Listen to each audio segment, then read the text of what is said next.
शनि की साढ़े साती सुनते ही जैसे एक भयावह फीलिंग्स आ जाती है अपने अंदर। सुनने वाले के भी, सुनाने वाले के भी, किसी को भी लगता है कि उसकी शनि की साढ़े साती शुरू होने वाली है, तो वो लगभग डर जाता है। ज्यादातर वो लोग डर जाते हैं जिनकी जानकारी थोड़ी कम है, जिन्होंने सिर्फ सुना है कि हाँ, शनि की साढ़े साती बड़ी खतरनाक होती है। इसी पे चर्चा करते हैं छोटी सी। मैं हूं सिद्धांत सहगल, वैदिक एंड केपी एस्ट्रोलॉजर। ज्योतिष से संबंधी विभिन्न जानकारियां लेकर आपके सामने आता रहता हूं और कोशिश करता हूं कि आपको सटीक मार्गदर्शन दे सकूं, सही रास्ता दिखा सकूं, सही गाइड कर सकूं। कोई चमकदार बात बोलकर आपको डराने की कोशिश मेरी कभी नहीं होती। मैं हमेशा ऐसा ही विषय लेकर आता हूं कि आपके अंदर बैठा हुआ जो डर है वो कुछ कम हो जाए। आज से करीब 20-25 साल पहले शनि की साढ़े साती के बारे में ऐसी ही बातें मैं बहुत सुनता था। उस वक्त मैं नया था, उस वक्त स्टडी कर रहा था ज्योतिष से संबंधी विषय पर। तो ऐसा सुनता था, लोग कहते थे कि शनि की साढ़े साती बड़ी खतरनाक होती है। तो किसी व्यक्ति ने कहा कि साढ़े साती तो होती ही है, शनि की महादशा अगर किसी को जीवन में लग जाए तो वो कभी खत्म नहीं होती। तो उस वक्त मैंने ऐसा ही सुना था कि शनि की महादशा अगर आ जाए जिंदगी में तो वो कभी खत्म ही नहीं होती, शनि की महादशा सारी जिंदगी चलती रहती। ऐसा ही कुछ परसेप्शन था लोगों का, ऐसी ही इंफॉर्मेशन कुछ थी मार्केट में। तो होता है ना, एक छोटी सी बात आगे जाकर 10 गुना बड़ी होकर फैल जाती है, खास करके कोई बुरी बात अगर हो तो शनि की साढ़े साती के बारे में भी कुछ ऐसी ही बातें हैं। एक वीडियो में, इस वक्त मुझे ख्याल नहीं आ रहा है, शायद मकर राशि का वीडियो है, जिसमें किसी व्यूअर ने कमेंट किया है कि शनि की साढ़े साती अच्छी जाएगी। मतलब वो आश्चर्यचकित होकर पूछ रहा है कि शनि की साढ़े साती अच्छी जाएगी, ये कैसे हो सकता है? यानी कि उसके सोच में ही ऐसा है कि शनि की साढ़े साती अच्छी हो ही नहीं सकती। जी नहीं, ऐसा नहीं है, शनि की साढ़े साती भी अच्छी हो सकती है और इसके पीछे 2-3 फैक्टर है। उसको अगर आप ध्यान से सुन लेंगे तो आप भी मान लेंगे कि हाँ, शनि की साढ़े साती इतनी परेशान नहीं करेगी या नहीं करती है हर व्यक्ति को, जैसा कि हमने सुना हुआ है।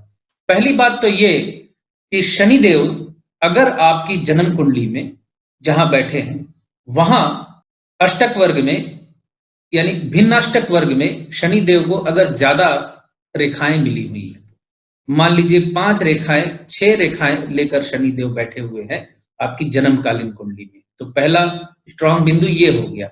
दूसरा स्ट्रॉन्ग बिंदु ये है कि शनिदेव इस वक्त जिस राशि में विचरण कर रहे हैं, जैसे इस वक्त मकर राशि में विचरण कर रहे हैं, तो आपकी जन्म कुंडली में अगर मकर राशि में 5 से ज्यादा बिंदु हैं, यानी 5 है, 6 है, 7 है, तो पॉजिटिव खबर है आपके लिए।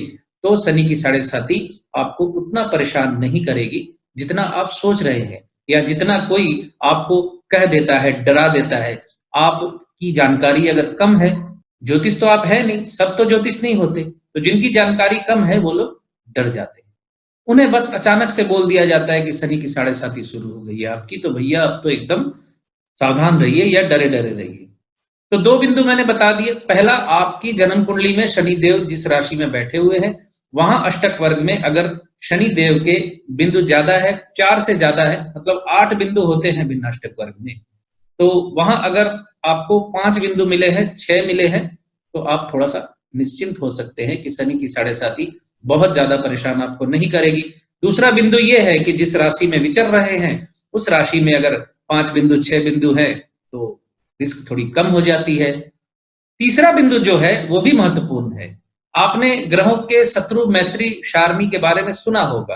तो शनि देव की मित्र सारणी में जो ग्रह आते हैं, जैसे बुध है, शुक्र है, ये 2 ग्रह शनिदेव की मित्र श्रेणी में आते हैं।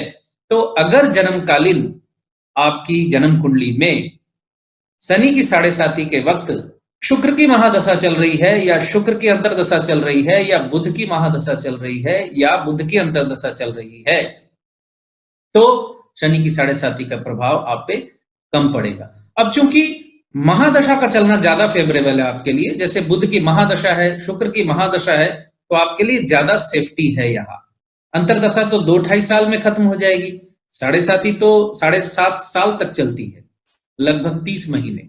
तो साढ़े साती के दौरान अगर शुक्र की महादशा चल रही है, बुध की महादशा चल रही है तो शनि की साढ़े साती आपको ज्यादा परेशान नहीं कर पाती। अब शनि की महादशा ही चल रही है शनि की साढ़े साती के वक्त, तो घबरा जाने की जरूरत नहीं है। बहुधा लोग ये कहते हैं कि अरे बाप रे, शनि की महादशा भी चल रही है, इधर शनि की साढ़े साती भी आ गई है। तो यहाँ भी आपने घबराना नहीं है, बिंदुओं को देख लेना है, स्थिति को जांच लेना है कि क्या स्थिति है। जन्मकालीन शनि अगर अष्टक वर्ग में यानी भिन्नाष्टक वर्ग में 6 बिंदु 7 बिंदु लेकर बैठा हुआ है, तो फिर आपके लिए ये दशा पॉजिटिव है। हाँ, शनि की कनेक्टिविटी किस नक्षत्र में है, उसका कनेक्शन क्या है, लग्न के अनुसार भी स्थितियां बदलती हैं। जैसे मेष लग्न है, शनि की महादशा चल रही है, तो वो आपके लिए बहुत ज्यादा फेवरेबल नहीं भी हो सकती। शनि की साढ़े साती चलते वक्त अगर मंगल की महादशा चल रही है, सूर्य की महादशा चल रही है, तो परेशानी आपको थोड़ी ज्यादा होती है। तो ये अंतर आपने समझने हैं। तो शनि की साढ़े साती सुनते ही घबरा जाने की कोई जरूरत नहीं है। कुंडली को जांचें, अपनी कुंडली को खुद एक बार देख लें अच्छे से। अष्टक वर्ग भिन्नाष्टक वर्ग वाले पेज पे चले जाएं, वहां देखें कि जन्मकालीन शनि देव को कितने बिंदु मिले हैं और इस वक्त शनि देव जिस राशि में गोचर कर रहे हैं वहां कितने बिंदु हैं। अगर वहां 5 बिंदु 6 बिंदु हैं तो आपको चिंता करने की जरूरत नहीं है।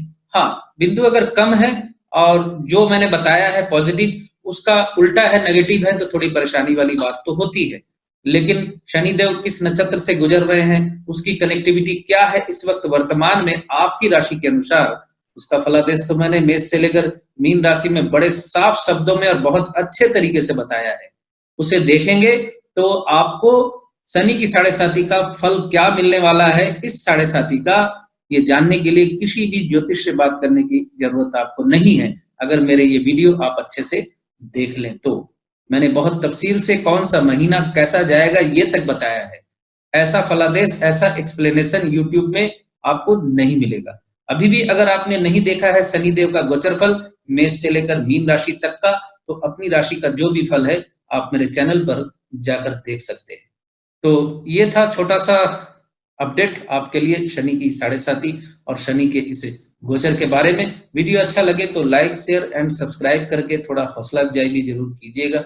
और जो मित्र जुड़े हुए हैं उन सबका मैं फिर से एक बार धन्यवाद करता हूं। थैंक यू, नमस्कार।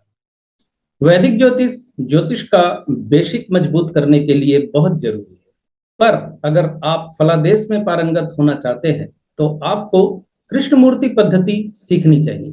कृष्णमूर्ति पद्धति में ग्रहों के सिग्निफिकेटर आपको फलादेश करने में बहुत सहायक होते हैं।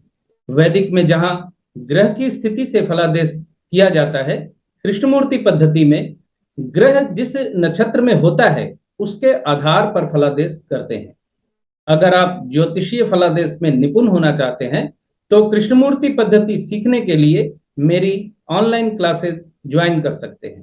क्लास वेबकैम पर होती है।